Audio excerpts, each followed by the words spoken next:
आप सभी का। आप देख रहे हैं ग्रैंड न्यूज नेटवर्क और मैं हूं आप सभी के साथ आयुषी। चलिए नजर डाल लेते हैं आज की सुर्खियों की ओर।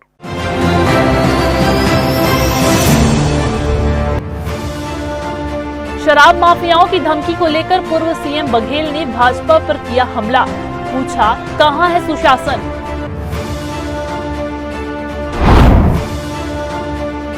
बिजली कटौती से परेशान नागरिकों के साथ कांग्रेसियों ने घेरा नेहरू नगर ऑफिस। कहा, व्यवस्था नहीं सुधरी तो होगा बड़ा आंदोलन। बंद रेत घाटों से हो रहा अवैध खनन और परिवहन, खनिज विभाग ने झोंकी ताकत, हो रही कार्रवाई। और हथियार लेकर लोगों को डराने धमकाने वालों पर पुलिस का शिकंजा, कई गिरफ्तार, भेजे गए जेल।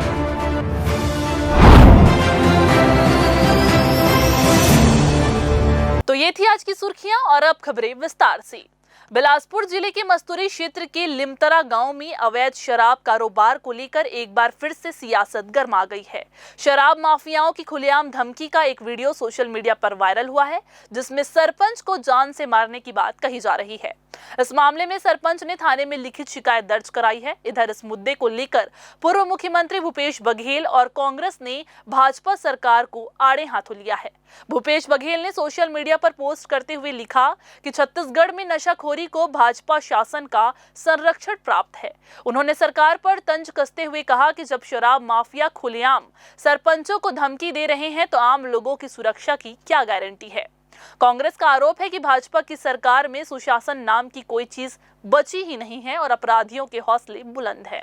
मैं लिमतरा ग्राम पंचायत में दारू बेचता हूँ। हाँ। क्या काम देता चेक को वाला 120 रुपया में सादा के। हाँ। और लाल के 150 रुपया। और गोवा के 170 रुपया। अब जैन का जैन कलेक्टर रहे के हमार गांव के महिला समिति रहे। असन वही महिला समिति मोर घर का पाल ले और वही कलेक्टर पाल ले।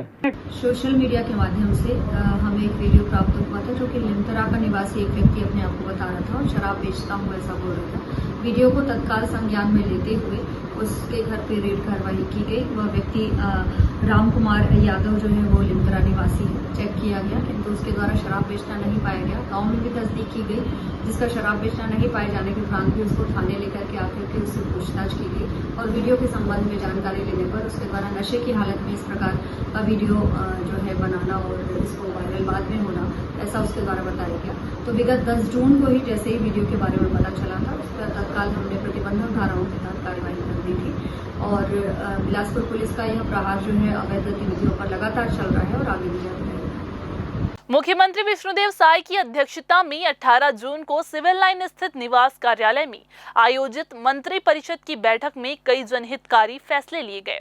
बैठक में अनुसूचित जाति जनजाति से जुड़ी जातियों को छात्रवृत्ति लाभ देने से लेकर प्रधानमंत्री सूर्यघर मुफ्त बिजली योजना के तहत अतिरिक्त राज्य सहायता देने तक कई अहम निर्णय हुए। वन्य जीव संरक्षण, खनिज संपदा, शिक्षा, रोजगार और स्थानीय उत्पादों को बढ़ावा देने के संबंध में भी महत्वपूर्ण प्रस्तावों को मंजूरी मिली। बैठक में अनुसूचित जाति व जनजाति सूची से तकनीकी कारणों से वंचित कुछ जातियों को छात्रवृत्ति का लाभ देने का निर्णय लिया गया। इसमें डोमरा समाज को अनुसूचित जाति और डिहारी, कोरवा, बघेल, क्षत्रिय, संसारी उरांव व पबिया समाज को अनुसूचित जनजाति के समतुल्य सुविधा दी जाएगी। साथ ही प्रधानमंत्री सूर्यघर मुफ्त बिजली योजना के तहत 1 से 3 किलोवाट या अधिक क्षमता के सौर संयंत्रों पर केंद्र की सब्सिडी के अलावा राज्य सरकार की ओर से 15,000 से 30,000 रुपए तक की अतिरिक्त सहायता भी दी जाएगी। योजना के तहत 2025-26 में 60,000 और 2026-27 में 70,000 सोलर यूनिट लगाने का लक्ष्य निर्धारित किया गया है।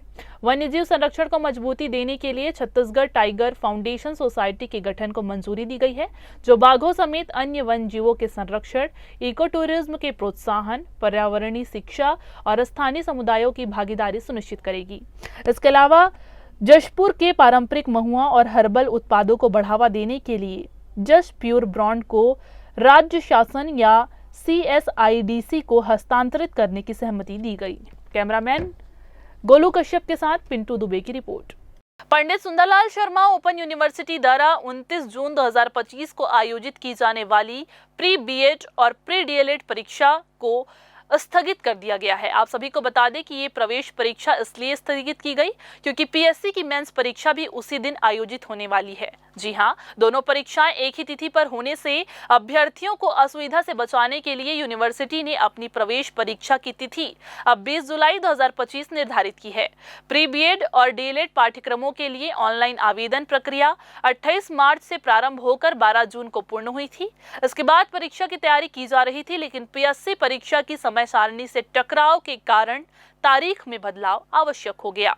यूनिवर्सिटी द्वारा संशोधित तिथि के अनुसार जल्द ही एडमिट कार्ड जारी किए जाएंगे, जिसकी सूचना आधिकारिक वेबसाइट पर उपलब्ध कराई जाएगी। परीक्षार्थियों को नई तिथि के अनुसार तैयारी जारी रखने की सलाह दी गई है।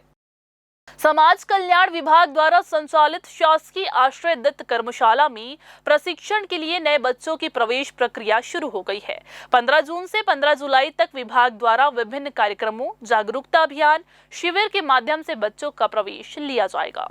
शासकीय आश्रय दत्त कर्मशाला में प्रवेश लेते समय इस बात का ध्यान रखा जाता है कि बच्चे जिस ट्रेड में प्रवेश की इच्छा रख रहे हैं उनका IQ उस ट्रेड के हिसाब से ही होना चाहिए। प्रवेश प्रक्रिया के संबंध में अधीक्षक बीना दीक्षित ने बताया कि विभाग द्वारा नए प्रवेश के लिए तैयारियां शुरू कर दी गई है। अभी जून माह में ही पुराने सत्र के बच्चों की परीक्षा संपन्न हुई है। शिविर का आयोजन किया जाएगा, जिसमें विभाग के प्रशिक्षक जाकर नए बच्चों का दाखिला लेंगे। जैसे पास आउट होके बच्चे जाते हैं ट्रेनिंग करके अपने, चाहे ब्यूटी पार्लर में है, सिलाई कढ़ाई में है, कंप्यूटर में है, दृष्टिबाधित आर्ट में है, प्रिंट में है, इलेक्ट्रॉनिक में है।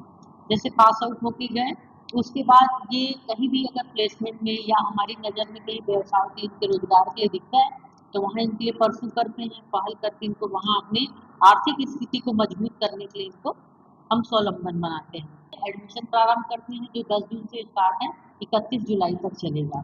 उसमें ऐसे बच्चे जो स्कूल ना जाते हों, कॉलेज नहीं कर पाए हों या 5th तक 8th तक किए होंगे, ऐसे बच्चों को उनके IQ के अकॉर्डिंग उनको एडमिशन देते हैं।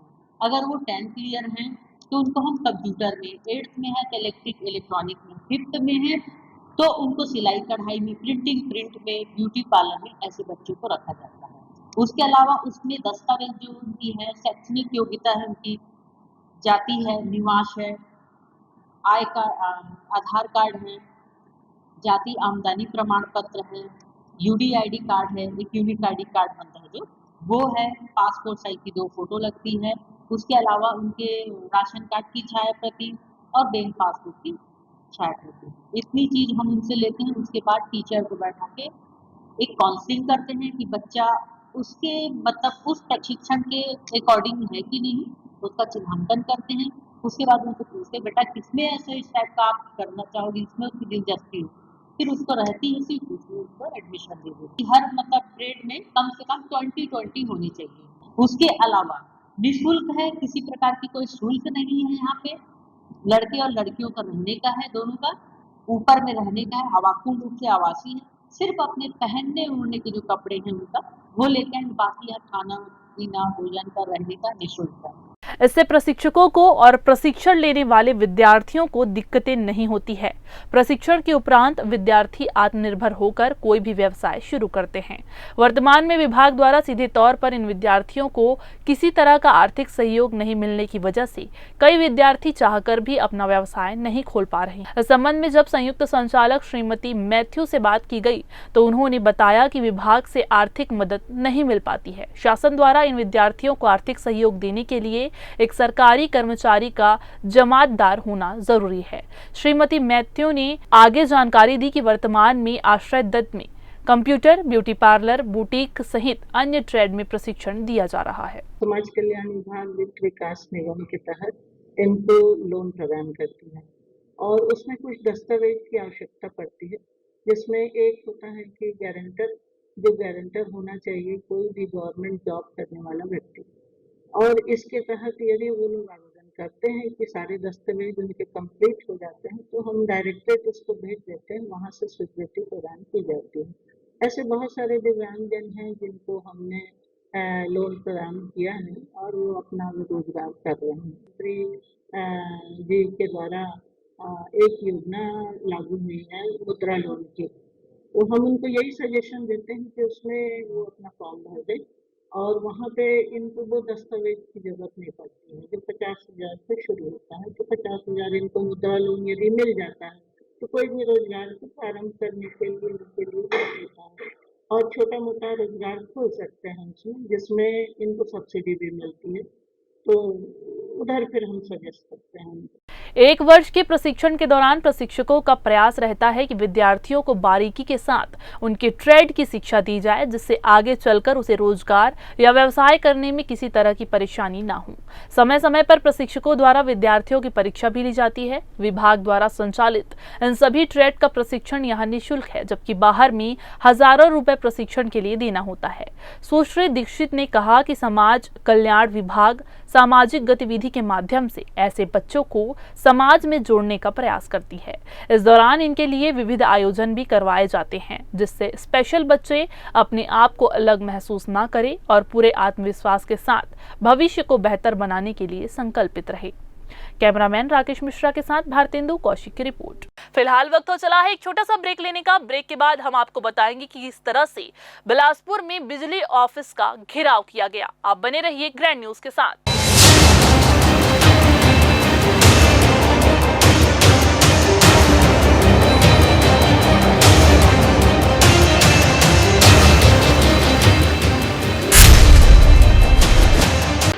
जया प्राइवेट ITI NCVT से मान्यता प्राप्त एंड ISO सर्टिफाइड 10वीं पास विद्यार्थियों के लिए 2 year electrician course, COPA 1 year course, computer operating and programming assistant course, best classroom facility, admissions open. Jaya private ITI, Riverview colony, Koni, Bilaspur, Chhattisgarh. Break के बाद आप सभी का स्वागत है। बिलासपुर शहर में जारी अघोषित बिजली कटौती से परेशान जनता की आवाज उठाते हुए कांग्रेस ने नेहरू नगर स्थित विद्युत विभाग के कार्यालय का घेराव किया। कांग्रेस कार्यकर्ता ढोल बाजा लेकर मौके पर पहुंचे और विभाग के खिलाफ जमकर नारेबाजी की। उनका आरोप है कि लगातार हो रही बिजली कटौती से आम जनता का जनजीवन अस्त व्यस्त हो गया है, लेकिन विभाग और सरकार इस पर चुप्पी साधे हुए बैठे हैं। कांग्रेस नेताओं ने चेतावनी दी है कि यदि जल्द ही बिजली व्यवस्था में सुधार नहीं हुआ तो आंदोलन और भी ज्यादा तेज किया जाएगा। लगातार हो रही बिजली कटौती को लेकर कांग्रेस ग्रामीण जिला अध्यक्ष विजय केसरवानी ने विद्युत विभाग और सरकार पर सीधा हमला बोला। उन्होंने कहा कि बिजली विभाग खुद मुख्यमंत्री के अधीन है और उनके सचिव लगातार आकर बैठकें करते हैं, बावजूद इसके हालत जस के तस बने हुए हैं। उन्होंने कहा कि बिजली नहीं रहने से आम लोगों को पानी तक मैसर नहीं होता और जब पानी नहीं होगा तो खाना कैसे बनेगा। यह केवल एक सांकेतिक प्रदर्शन है, लेकिन यदि इसके बाद भी बिजली व्यवस्था में सुधार नहीं हुआ तो कांग्रेस उग्र आंदोलन करेगी। समस्त कांग्रेस पार्टी के वरिष्ठ पदाधिकारीगण, आम जनता, जो सोई हुई बिजली विभाग के अधिकारी है, जिला प्रशासन है, बिजली विभाग के मंत्री माननीय मुख्यमंत्री नंद कुमार विष्णुदेव साय जी के इस बिजली विभाग, ऊर्जा विभाग के प्रभारी हैं, उनके प्रदेश के सेक्रेटरी यहाँ आके बैठकें लेते हैं। उसके बाद भी इस प्रदेश में सरप्लस बिजली होने के बाद भी यहाँ पर आम जनता बिजली से परेशान है। और जब बिजली नहीं है तो पानी नहीं है, पानी नहीं है तो भोजन नहीं है।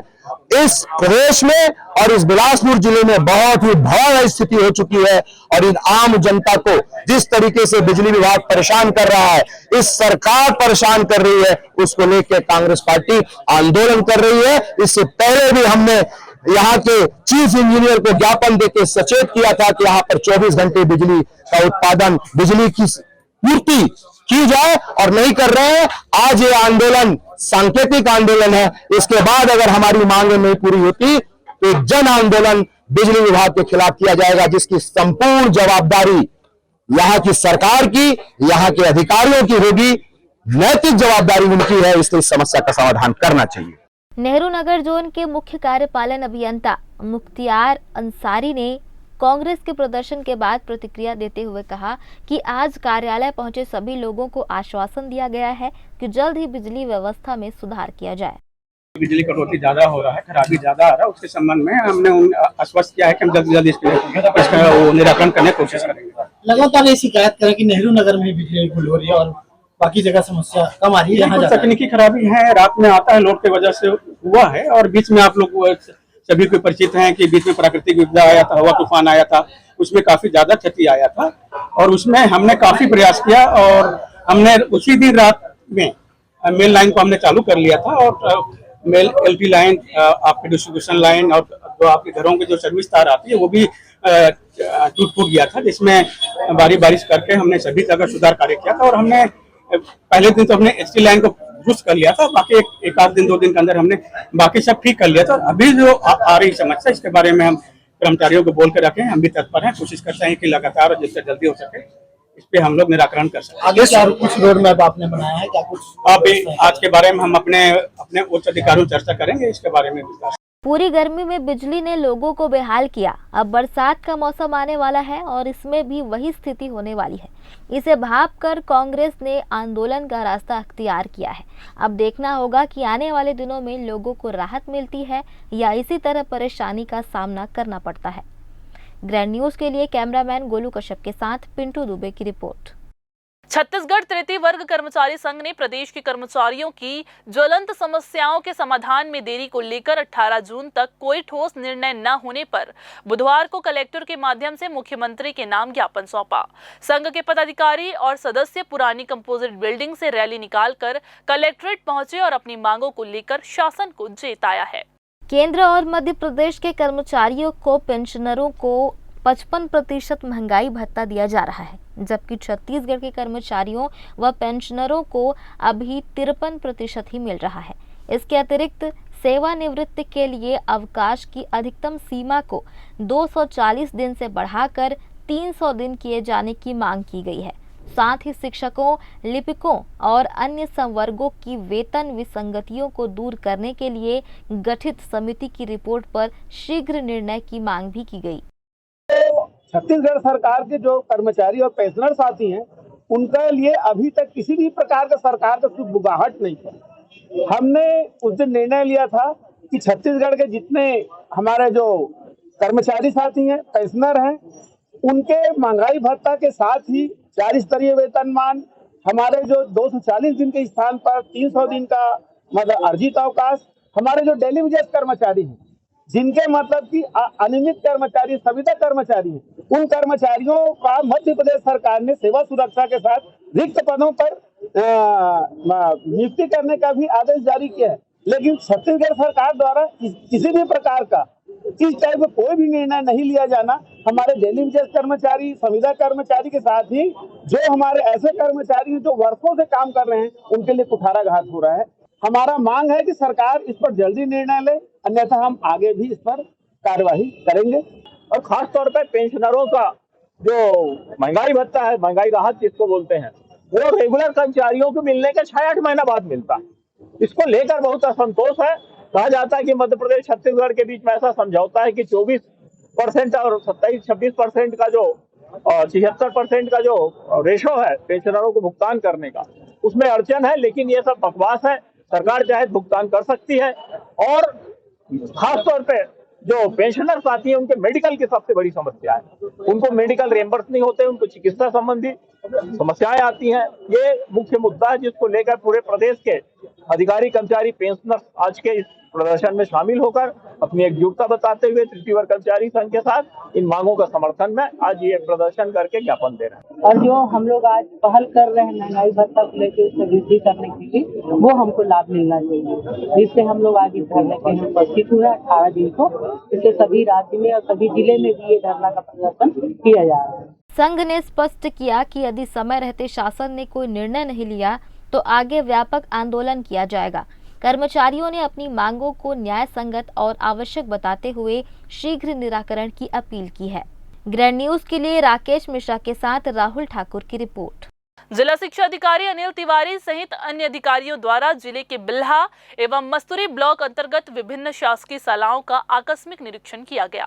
इस दौरान शासकीय हाई स्कूल फरहदा, शासकीय उच्चतर माध्यमिक शाला गतौरा एवं शासकीय बालक प्राथमिक शाला गतौरा बंद पाए गए एवं संबंधित संस्था के प्राचार्य, प्रधान पाठक और शिक्षक शिक्षिकाएं अनुपस्थित पाए गए। अधिकारियों की बैठक लेकर कलेक्टर संजय अग्रवाल ने निर्देश दिए थे कि शिक्षकों की गैर हाजिरी को लेकर कड़ा रुख अपनाया जाए। आदेश का पालन करते हुए डीईओ अनिल तिवारी ने विभिन्न क्षेत्रों की शालाओं में जाकर निरीक्षण किया, जहां उन्होंने पाया कि कई स्कूल के जिम्मेदार गायब थे। ऐसे प्राचार्य, प्रधान पाठक और शिक्षक शिक्षिकाओं को नोटिस जारी कर 3 दिवस के भीतर अपना स्पष्टीकरण प्रस्तुत करने को कहा है। संतोषजनक उत्तर प्राप्त नहीं होने पर कार्य दिवस मनाकर 1 दिवस का वेतन रोकने सहित अनुशासनात्मक कार्यवाही किए जाने की चेतावनी दी गई है। अनुपस्थित पाए जाने वाले कर्मचारियों में शासकीय हाई स्कूल फरहदा की प्राचार्य माधुरी मानुरकर एवं समस्त स्टाफ, शासकीय उच्चतर माध्यमिक विद्यालय गतौरा के प्राचार्य आरसी चौधरी सहित समस्त स्टाफ, शासकीय प्राथमिक शाला गतौरा के शिक्षक और कर्मचारी को नोटिस दिया गया है। 16 तारीख को प्रवेश उत्सव संपन्न हुआ। आप सब जान रहे हैं, बहुत अच्छे से हमने प्रवेश उत्सव मनाया है। उसके ठीक दूसरे दिन से मुझे जिला शिक्षा अधिकारी का रूप में मेरा दायित्व है कि मैं जिले के सभी स्कूलों को संचालन सही ढंग से करवाऊं और टीचरों को उपस्थिति करवा के बच्चों की उपस्थिति में अध्यापन कार्य, जो हमारा मुख्य कार्य है, वो 6:30 बजे मैं भ्रमण में निकला था। और भ्रमण के दौरान पहला पड़ाव शासकीय हाई स्कूल फरहदा, वो स्कूल जब मैं 7:50 में पहुंचा हूं तो बंद मिला। 7:59 तक मैं वहां पर उपस्थित रह करके सीधे प्राचार्य को फोन किया हूं। प्राचार्य ने कहा है कि वो छुट्टी पर है, अवकाश पर है। तो ठीक है, आप अवकाश पर हैं, कोई न कोई प्रभारी होगा। और स्कूल बंद होना एक बहुत ही गंभीर प्रकरण है। गतौरा स्कूल में भी यही स्थिति मिली, स्कूल बंद पाया गया। वहां पर तो कम से कम एक स्वीपर और एक भृत्य मिला। उसके पश्चात प्राचार्य से लेकर के अन्य सभी शिक्षक वहां पर अनुपस्थित पाए गए। उसके पश्चात में गतौरा के एक मिडिल स्कूल में उपस्थित हुआ और 4 वहां पर जो प्राथमिक शालाएं हैं अलग अलग मोहल्ले में, उन सब का मैंने निरीक्षण किया। मिडिल स्कूल में बहुत खराब स्थिति थी। केवल एक विंध्येश्वरी यादव करके वहां पर उपस्थित थी। हमारे यहाँ परंपरा से फोन करते गए और उसके बाद वो क्रम बनते गया और टीचर वहां पर उपस्थित होते गए, प्रधान पाठक भी उपस्थित हुई। लेकिन मैंने सबको अकार्य दिवस मानते हुए उन सभी को नोटिस जारी किया। एक स्कूल शासकीय प्राथमिक शाला अनुसूचित जाति मोहल्ला गतौरा, टीचर अनुपस्थित थे। बच्चे के साथ मैंने ताला खोला, वहां पर 3 बच्चे मेरे साथ थे, उसका फोटो भी मेरे पास है। उसके बाद मैं उसी गांव के गतौरा के जनक पहरी में गया। इतना अद्भुत स्थिति थी कि वहां पर दिव्यांग शिक्षक बच्चों को पढ़ा रहा था। एनटीपीसी से फर्नीचर मिला हुआ है, बाकायदा मैंने उनसे पढ़ा भी पढ़वाया और वो बच्चे बड़े लगन से कर रहे थे। वहां एक शिक्षिका अनुपस्थित पाई गई। सिंधी कॉलोनी जराभाटा में गया हूँ। एक प्राचार्य, 3 शिक्षक और 3 बच्चे प्रेयर कर रहे थे। मैं स्वयं प्रेयर में उपस्थित हुआ हूँ। उसके बाद पश्चात धीरे धीरे टीचर आने लगे, आते गए। उनका भी मैंने वहां पर आज का वेतन काटने का नोटिस जारी किया है। नोटिस आने के बाद फिर होगा। वहां के प्राइमरी स्कूल, मिडिल स्कूल और हायर सेकेंडरी स्कूल का निरीक्षण किया है। ये स्थितियां धीरे धीरे सुधरेंगी, ऐसा मेरा विश्वास है, क्योंकि सारे हम लोग निरीक्षण में लग गए। इसके अलावा बुधवार सुबह भी डीईओ अनिल तिवारी ने करीब आधे दर्जन स्कूलों का औचक निरीक्षण किया है। इस दिन भी कई शिक्षक अनुपस्थित मिले हैं, जिन्हें देर शाम नोटिस जारी कर दिया गया। कैमरामैन राकेश मिश्रा के साथ भारतेंदु कौशिक की रिपोर्ट। शहर के प्रमुख मार्गों और रिहायशी कॉलोनियों में चल रहे कोचिंग संस्थान यातायात व्यवस्था के लिए बड़ी चुनौती बनते जा रहे हैं।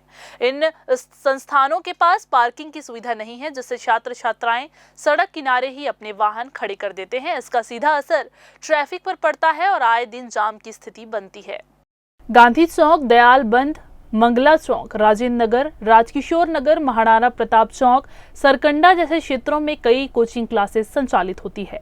इनमें सुबह से देर शाम तक बड़ी संख्या में विद्यार्थी आते हैं, लेकिन संस्थानों के पास पार्किंग की कोई व्यवस्था नहीं है। खासकर सड़क किनारे चल रही कोचिंग के कारण सबसे अधिक अव्यवस्था देखने को मिलती है। पुलिस और प्रशासन द्वारा इस गंभीर समस्या पर कोई ठोस कार्रवाई नहीं की जा रही है। दबाव में 1-2 बार कार्रवाई हुई भी, लेकिन कार्रवाई अधूरी रह गई। कई स्थानों पर पार्किंग के लिए बनाए गए तलघरों का उपयोग भी नहीं हो रहा है, जिससे सड़क पर दोपहिया वाहन खड़े होकर यातायात को बाधित करते हैं।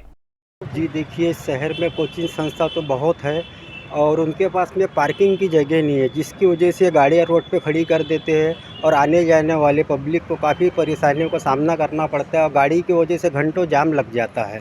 तो मैं चाहता हूँ कि यातायात पुलिस उन पर कार्रवाई करे और उन्हें पार्किंग की जगह बनाए।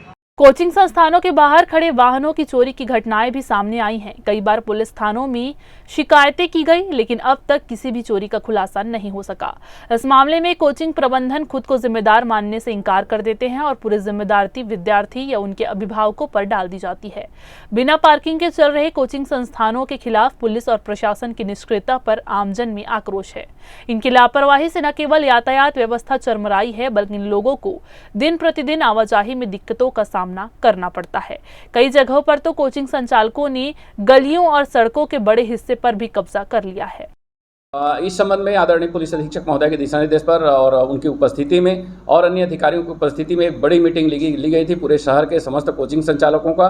और कोचिंग संचालकों को ये निर्देश ये हिदायत दिया गया था कि वे अपने कोचिंग सेंटर के सामने किसी भी स्थिति में जो है वाहनों की बेतरतीब पार्किंग न करें, अवैध पार्किंग न करें। अगर इस तरीके से उनके द्वारा किया जाएगा तो उनके ऊपर यातायात नियमों के तहत कार्रवाई की जाएगी। इसके बावजूद भी अगर कहीं पर कोई कोचिंग संचालकों के द्वारा इस तरीके से बेतरतीब और यातायात नियमों का उल्लंघन करते हुए अपने जो कोचिंग संस्थान है उसके सामने पार्किंग की जा रही है, तो उस पर निश्चित तौर पर कार्रवाई की जाएगी। क्योंकि आदरणीय वरिष्ठ पुलिस अधीक्षक महोदय द्वारा स्वतः सभी को मीटिंग करके समझाइश दिया गया है। मेरे द्वारा भी समझाइश दी गई है, अन्य अधिकारियों के द्वारा भी समझाइश दी गई है। इसके बावजूद भी अगर यातायात नियमों का वायलेशन हो रहा है, उनके द्वारा यातायात नियमों का उपेक्षा किया जा रहा है, तो निश्चित तौर पर कार्रवाई की जाएगी। पुनः उनको हिदायत दी जाती है कि आप अपने स्वयं की पार्किंग व्यवस्था सुनिश्चित करें, अन्यथा पुलिस यातायात के द्वारा कार्रवाई सुनिश्चित की जाएगी। स्थानीय लोगों की मांग है कि प्रशासन जल्द से जल्द इस समस्या पर संज्ञान लेते हुए पार्किंग रहित कोचिंग संस्थानों पर सख्त कार्रवाई करे।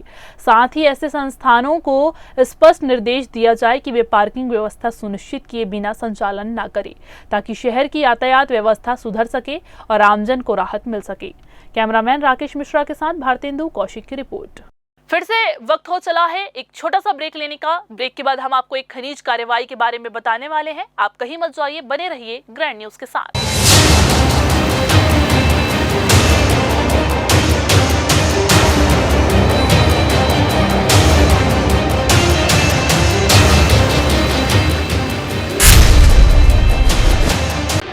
जय जया प्राइवेट ITI NCVT से मान्यता प्राप्त एंड ISO सर्टिफाइड 10वीं पास विद्यार्थियों के लिए 2 year electrician course, COPA 1 year course, computer operating and programming assistant course, best classroom facility, admissions open. Jai Jaya private ITI, Riverview colony, Koni, Bilaspur, Chhattisgarh. Break के बाद आप सभी का एक बार फिर से स्वागत है। जिला खनिज विभाग द्वारा हाल ही में अवैध रेत उत्खनन के खिलाफ सख्त कार्रवाई शुरू की गई है। पिछले एक सप्ताह में 50 से अधिक ट्रैक्टर, पोकलेन व अन्य वाहनों को अवैध उत्खनन करते पकड़ा गया है। विभागीय अधिकारियों ने बताया कि संयुक्त टीम बनाकर लगातार छापेमारी की जा रही है। अब सिर्फ जुर्माना नहीं, बल्कि FIR दर्ज कर सख्त कानूनी कार्रवाई की तैयारियां की जा रही है, ताकि अवैध उत्खनन पर अंकुश लगाया जा सके। हालांकि अवैध उत्खनन की जड़ में वैध रेत घाटों का संचालन बरसात की वजह से बंद होना भी एक बड़ी वजह है। छत्तीसगढ़ शासन ने रेत घाटों का आवंटन तो किया है, लेकिन कई ठेकेदारों द्वारा औपचारिकताएं पूरी न करने के कारण अब तक घाट संचालित नहीं हो पाए हैं। ऐसी स्थिति का फायदा उठाकर रेत माफिया अवैध उत्खनन को अंजाम दे रहे हैं। अब खनिज विभाग की सख्ती से उम्मीद की जा रही है कि ये गतिविधियां नियंत्रित होंगी और वैध प्रक्रिया को बल मिलेगा। कुछ जो ऐसे घाट हैं जो 40 हेक्टेयर के लगभग हमारी घाट है, जो 3 घाट है जिसका परिणाम स्थिति आज की दिनांक तक नहीं मिला है। संभवतः अगर वो घाट चालू होती तो ये स्थिति निर्मित नहीं होती।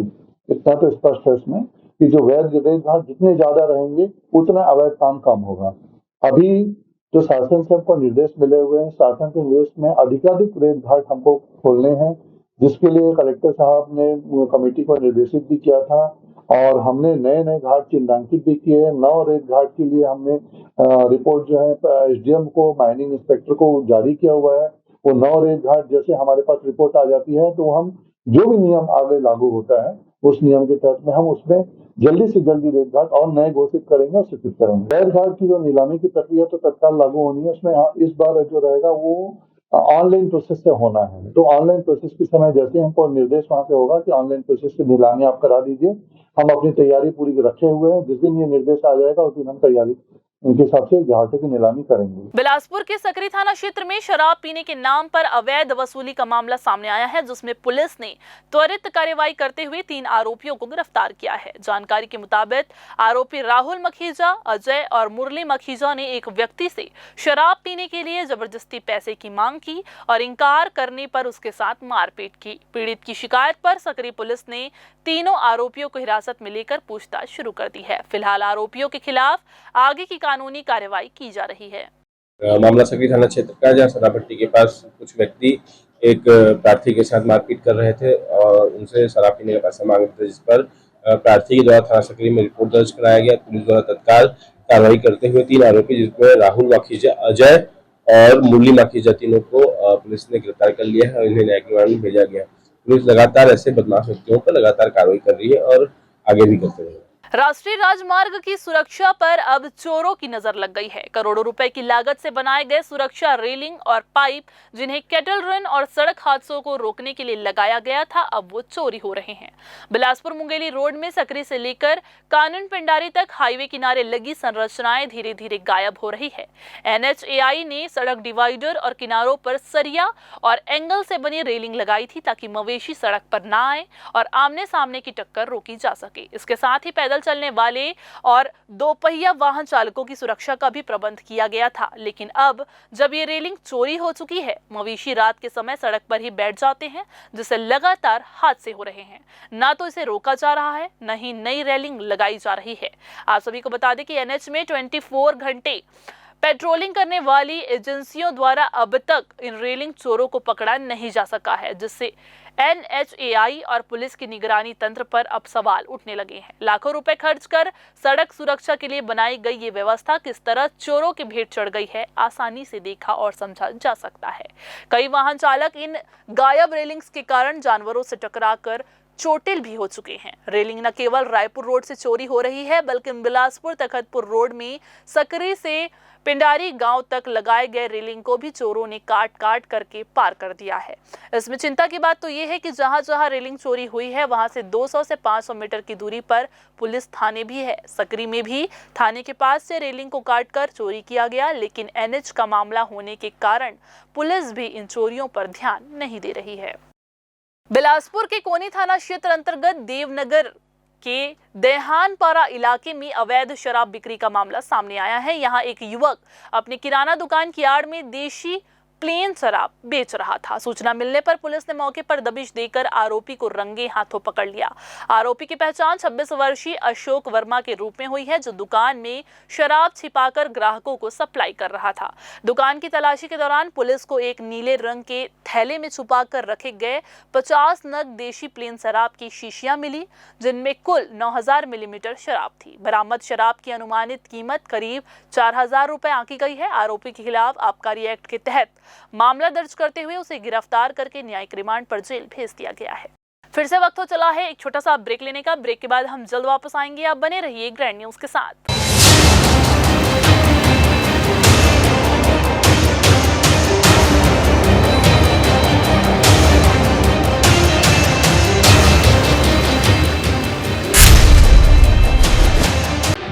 जया प्राइवेट ITI NCVT से मान्यता प्राप्त एंड ISO सर्टिफाइड 10वीं पास विद्यार्थियों के लिए 2 year electrician course, COPA 1 year course, computer operating and programming assistant course, best classroom facility, admissions open. Jaya private ITI, Riverview colony, Koni, Bilaspur, Chhattisgarh. Break के बाद आप सभी का एक बार फिर से स्वागत है। बिलासपुर के चकरभाटा क्षेत्र में आम जनता को खुलेआम तलवार लहराकर डराने और माहौल बिगाड़ने वाले युवक को पुलिस ने तत्परता दिखाते हुए मौके से गिरफ्तार कर लिया। वार्ड क्रमांक 9 की नीम गली इलाके में युवक लगातार तलवार लहराते हुए लोगों को धमका रहा था, जिसकी सूचना मिलते ही पुलिस ने घेराबंदी करके आरोपी को काबू में लिया। आरोपी की पहचान अजय उर्फ भालू वर्मा के रूप में हुई है, जो वार्ड नंबर 9 चकरभाटा का रहने वाला है। उसके पास से एक लोहे की धारदार तलवार भी जब्त की गई है। आरोपी के खिलाफ आर्म्स एक्ट की धाराओं के तहत मामला दर्ज कर उसे जेल भेज दिया गया है। बिलासपुर के सदर बाजार चौक में लोहे का धारदार चाकू लेकर लोगों को डरा धमका रहे एक युवक को सिटी कोतवाली पुलिस ने मौके से दबिश देकर गिरफ्तार कर लिया। आप सभी को बता दें कि आरोपी शैफुल हक उर्फ शैलू, जो कि सदर बाजार का रहने वाला है, चाकू लहरा करके राहगीरों में भय का माहौल बना रहा था। मामले की सूचना मिलते ही कोतवाली पुलिस वहां पर पहुंची, जिसके बाद तत्काल कार्रवाई करते हुए पुलिस ने आरोपी को घेराबंदी करके पकड़ लिया। तलाशी में उसके पास से एक धारदार चाकू बरामद भी किया गया। पूछताछ के दौरान वह किसी प्रकार के वैध दस्तावेज प्रस्तुत नहीं कर सका। इसके बाद उसके खिलाफ आर्म्स एक्ट की धाराओं के तहत अपराध दर्ज करके उसे गिरफ्तार कर लिया। आगे की कार्रवाई करते हुए उसे न्यायिक रिमांड पर जेल भेज दिया गया है। मुखबिर से सूचना मिली कि सदर बाजार में रहने वाला सैफुल हक सदर बाजार नाला की ओर अपने हाथ में चाकू रखा है और आने जाने वालों को दिखा के डरा रहा है। मुखबिर की सूचना के आधार पर तत्काल दबिश दी गई, जो आरोपी के पास से एक नग लोहे का चाकू मिला। रहते हुए पाया गया। आरोपी के विरुद्ध 25-27 आर्म्स एक्ट के तहत कार्रवाई कर आरोपी को गिरफ्तार करके न्यायिक रिमांड में जेल भेजा गया। आरोपी द्वारा पूर्व में भी लड़ाई झगड़ा किया गया था, जिसको गिरफ्तार करके रिमांड में जेल भेजा गया था। आरोपी कुछ दिन ही पहले जेल से छूटा है। छूटने के बाद पुनः चाकू लेकर घूम रहा था, जिसको तुरंत दबिश देकर और पकड़कर आर्म्स एक्ट के तहत कार्रवाई करके जेल भेजा गया है। बिलासपुर शहर के बीचों बीच महाराणा प्रताप चौक स्थित शराब दुकान के सामने चाकू लहराकर लोगों को डराने और मारपीट करने वाले 5 युवकों को सिविल लाइन पुलिस ने गिरफ्तार कर लिया है। इन आरोपियों का जुलूस निकालते हुए पुलिस ने सख्त संदेश दिया है कि कानून से खिलवाड़ करने वाले लोगों को बख्शा नहीं जाएगा। बीते दिनों वायरल हुए मारपीट के वीडियो के आधार पर ही सभी आरोपियों की पहचान की गई थी। मिनी बस्ती के रहने वाले इन युवकों के पास से धारदार हथियार भी जब्त किए गए। सिविल लाइन पुलिस ने आरोपियों पर आर्म्स एक्ट की धाराओं के तहत कार्रवाई की है। मिनी बस्ती के अलग अलग जगहों पर आज बदमाशों द्वारा चाकू लहराने, लोगों को डराकर भयाक्रांत करने के संबंध में शिकायत प्राप्त हुई थी कि उस सूचना पर आज पुलिस टीम भेजी गई थी, जिसमें 5 बदमाशों को चाकू लहराते लोगों को डरा धमकी के साथ पकड़ा गया है, जिसमें आर्म्स एक्ट की कार्रवाई की गई है और सभी को आज न्यायिक रिमांड पर भेजी जा रही है। रतनपुर क्षेत्र के घासीपुर स्थित फ्लाई ऐश ब्रिक्स फैक्ट्री में टुल्लू पंप चोरी करने वाले आरोपी को पुलिस ने कुछ ही घंटों में गिरफ्तार कर लिया। इस मामले में फैक्ट्री के मालिक कृष्ण कुमार अग्रवाल ने थाना पहुंचकर शिकायत दर्ज कराई थी कि 16 जून को फैक्ट्री बंद होने के दौरान वहां लगा टुल्लू पंप चोरी हो गया था। जांच में सामने आया कि फैक्ट्री में ही कार्यरत प्रमोद कोराम नाम का युवक चोरी में लिप्त था। पुलिस ने उसे हिरासत में लेकर पूछताछ की, जहां उसने अपराध कबूल कर लिया। आरोपी के पास से चोरी किया गया टुल्लू पंप, जिसकी कीमत लगभग 5000 रुपए है, बरामद कर लिया है। इसके बाद आरोपी को गिरफ्तार करके न्यायिक रिमांड पर जेल भेज दिया गया है। तो ये थी आज की बुलेटिन की तमाम खबरें। अगले बुलेटिन में फिर होगी आपसे मुलाकात। तब तक के लिए पूरी टीम के साथ मुझे दीजिए इजाजत। नमस्कार।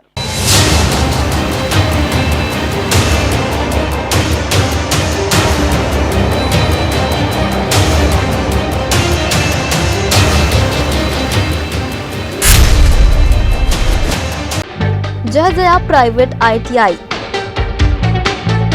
NCVT से मान्यता प्राप्त एंड ISO सर्टिफाइड 10वीं पास विद्यार्थियों के लिए 2 year electrician course, COPA 1 year course, computer operating and programming assistant course, best classroom facility, admissions open.